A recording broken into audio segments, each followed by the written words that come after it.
Sebelum kita memuji Tuhan, mari kita berdoa. Bapa kami ada di surga, Bapa kami yang baik. Kami bersyukur bisa memuji Engkau dan menyembah-Mu ya Tuhan.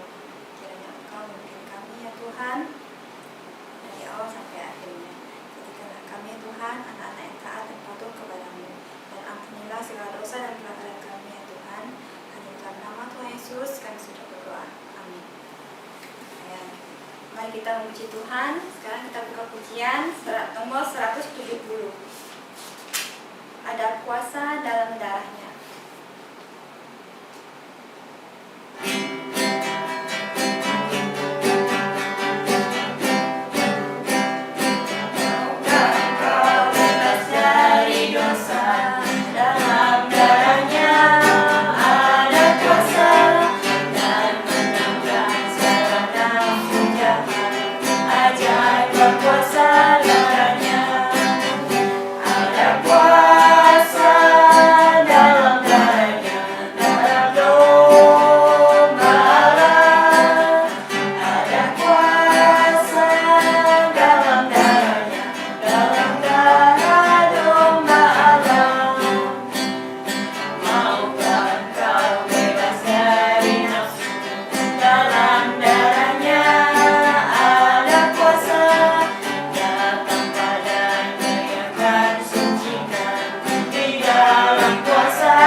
Yesus cinta padaku.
tapi tidak boleh ngomong kanan kiri.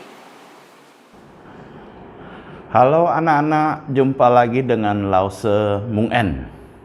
Kita hari ini akan belajar kembali firman Tuhan dari Kejadian pasal 14 ayat 1 sampai 16. Lembaga Alkitab Indonesia memberikan judul Abraham mengalahkan raja-raja di timur dan menolong Lot. Nanti sambil kita melihat ayat-ayatnya, sambil Lause terangkan, dan kita akan belajar dari kitab ini dan mendapatkan pelajaran yang sangat berharga, supaya dari kitab ini kita dapat lebih lagi mengoreksi diri sendiri supaya kita sungguh-sungguh percaya Yesus. Tapi sebelumnya kita berdoa. Allah Bapa kami yang ada di surga, mengucap syukur untuk hari ini kami boleh bersama-sama dengan anak-anak belajar firman-Mu. Tolong kami yang menyampaikan, yang mendengar, kami boleh menyimpan firman-Mu di dalam lubuk jantung kami, dan kami boleh mendapatkan berkat dari firman-Mu ini. Ampuni dosa pelanggaran kami, di dalam nama Tuhan Yesus kami ucap syukur berdoa. Amin. Jika kita melihat dari ayat pertama sampai ayat 11, kita akan melihat ada peperangan antara 4 raja dan 5 raja. Nah, di situ terjadi, ya bagaimana itu terjadi? Karena ada pemberontakan. Orang-orang yang ditawan, orang-orang yang dijaya harus bayar upeti atau pajak kepada orang-orang raja-raja tertentu. Mereka tidak mau lagi, maka mereka berontak dan melawan. Maka terjadilah peperangan. Ya, peperangan ini sangat menakutkan, ya.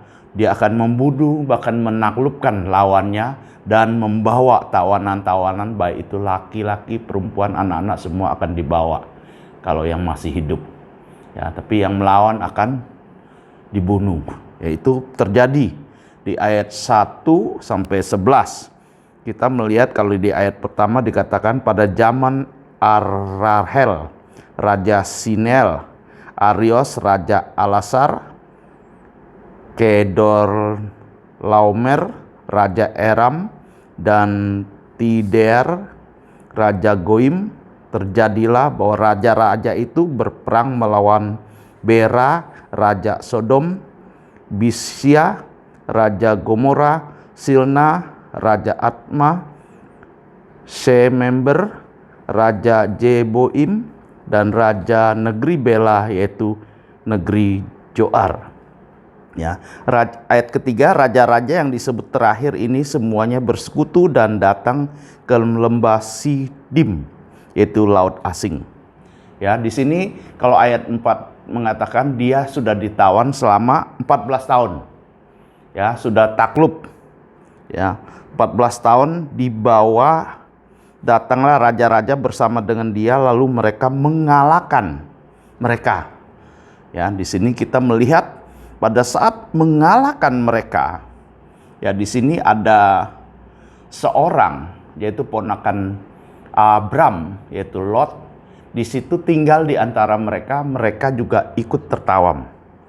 Ya, kita melihat di ayat 12, juga Lot, saudara-saudara Abram, berserta harta bendanya dibawa musuh.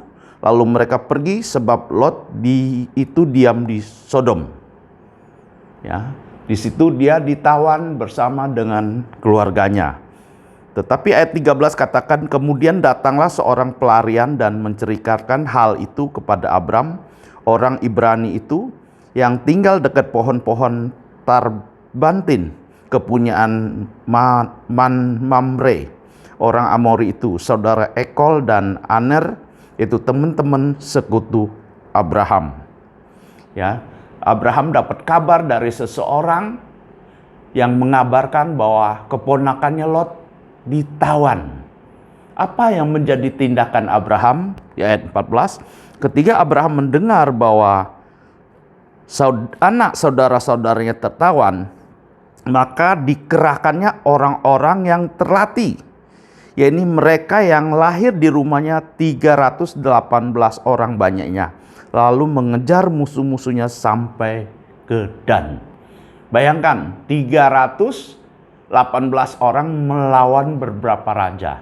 Kalau bukan karena kekuatan pertolongan dari Tuhan, walaupun mereka disebut terlatih, pasti tidak mungkin mengalahkannya. Inilah kita melihat orang-orang yang mengasihi Tuhan, yang melakukan sesuatu Tuhan tolong, Tuhan akan memberikan musuh-musuhnya di dalam tangannya. Ayat 15, Yesus mengatakan, dan pada waktu malam, pergilah mereka, ia dan hamba-hambanya itu untuk melawan musuh. Mereka mengalahkan dan mengejar musuh itu sampai ke Hobah di seberang utara Dansid. Ya, kita melihat mereka kejar, mereka membunuh. Kenapa Abraham melakukan ini? Karena Abraham mengasihi keluarganya, mengasihi Lot dan keluarga yang lain. Jika kita juga mengasihi keluarga kita yang tertawan karena dosa, mereka juga harus dibebaskan. Mereka harus dikenalkan Yesus. Hanya Yesus yang bisa membebaskan manusia dari dosa. Jika kita membuktikan kasih kita, maka kita harus pertama-tama kita ambil putusan dulu, kita sendiri yang tertawan karena dosa. Kita menjadi hamba dosa. Kita harus bebas dari dosa, yaitu dengan cara percaya Tuhan Yesus yang mati karena dosa-dosa kita di kayu salib, dan dia dikuburkan. Pada hari ketiga dia bangkit, mengalahkan kegelapan, mengalahkan kematian. Siapa yang percaya Yesus akan suatu hari akan dibangkitkan bersama Tuhan Yesus dan tinggal bersama Tuhan Yesus di surga. Ya, ayat 16 kita melihat dibawanya kembali segala harta benda itu, juga Lot, anak saudara-saudara itu, serta harta bendanya dibawanya kembali. Demikian juga perempuan-perempuan dan orang-orangnya. Di situ kita melihat kemenangan diberikan oleh Tuhan terjadi dari Tuhan atas perperangan Abraham. 318 orang tadi saya langsung sudah katakan, mereka bisa mengalahkan orang yang begitu banyak. Ini hal yang luar biasa yang dikerjakan oleh Allah melalui Abraham. Dia dapat membawa kembali, ya. Kata membawa kembali itu sangatlah satu hal yang sangat berharga. Kita juga harus membawa kembali saudara-saudara kita, mungkin papa kita, mama kita yang belum percaya Yesus. Mereka ditawan oleh dosa, menjadi budak dosa. Kita harus bebaskan mereka. Caranya, perkenalkan Yesus kepada mereka supaya mereka dibebaskan. Mereka dimenangkan. Ya, mereka dibawa kembali. Tadinya menjadi penghuni neraka. Kalau orang yang tidak percaya Yesus akan dilemparkan ke neraka. Tapi kabar sukacitanya, melalui percaya Yesus kita akan peroleh hidup yang kekal. Yesus juga berjanji, setelah dia naik ke surga, dia menyediakan tempat bagi orang-orang percaya. Lause dan anak-anak yang sudah percaya Yesus. Sudah percaya Yesus belum? Nah, ini yang penting, ya. Siapa yang sudah percaya Yesus? Coba angkat tangan. Ya, kalau yang belum angkat tangan harus sungguh-sungguh percaya Yesus, ya. Ya. Ke gereja, kalau enggak sekarang belum bisa gereja, baca Alkitab, berdoa, mengakui dosa-dosa kita di hadapan Tuhan Yesus, dan minta Yesus masuk dalam lubuk jantung kita. Dan kita, maka firman Tuhan katakan di dalam Roma, siapa yang percaya dalam jantungnya dan mengaku dengan mulutnya, maka dia akan diselamatkan. Ya, dari cerita Abraham ini kita belajar bahwa ada orang-orang yang kita kasihi, ya, seperti Abraham ini, Lot, keponakannya dan keluarganya ditawan, dibawa, tidak berdaya. Ya, kita juga banyak saudara kita yang ditawan karena jadi budak dosa. Kita tidak berdaya. Kita mau melakukan ini tapi tidak bisa. Hanya Yesus yang bisa membebaskan kita. Hanya Yesus, sekali lagi saya katakan, ya. Kita harus datang kepada Yesus, mendoakan mereka terlebih dulu, dan kabarkan Yesus kepada mereka. Susah nggak kabarkan? Tidak susah. Kabarkan Yesus sudah mati di kayu salib demi dosa-dosa kita, untuk menebus kita. Terus Yesus dikuburkan. Pada hari ketiga dia bangkit. Ini yang kabar sukacitanya. Kalau Yesus tidak bangkit, kita percaya Yesus sia-sia. Ya. Tidak ada tokoh lain yang bangkit. Ya, tidak ada di buku lain selain di Alkitab. Yesus adalah kebangkitan bagi orang percaya. Maka kita punya pengharapan suatu hari nanti kita akan bersama-sama Yesus di surga. Ya, ini yang kita pelajari. Ingat, pesan Lause, yang belum percaya Yesus, cepat-cepat percaya Tuhan Yesus. Ya, anak-anak, mari kita berdoa.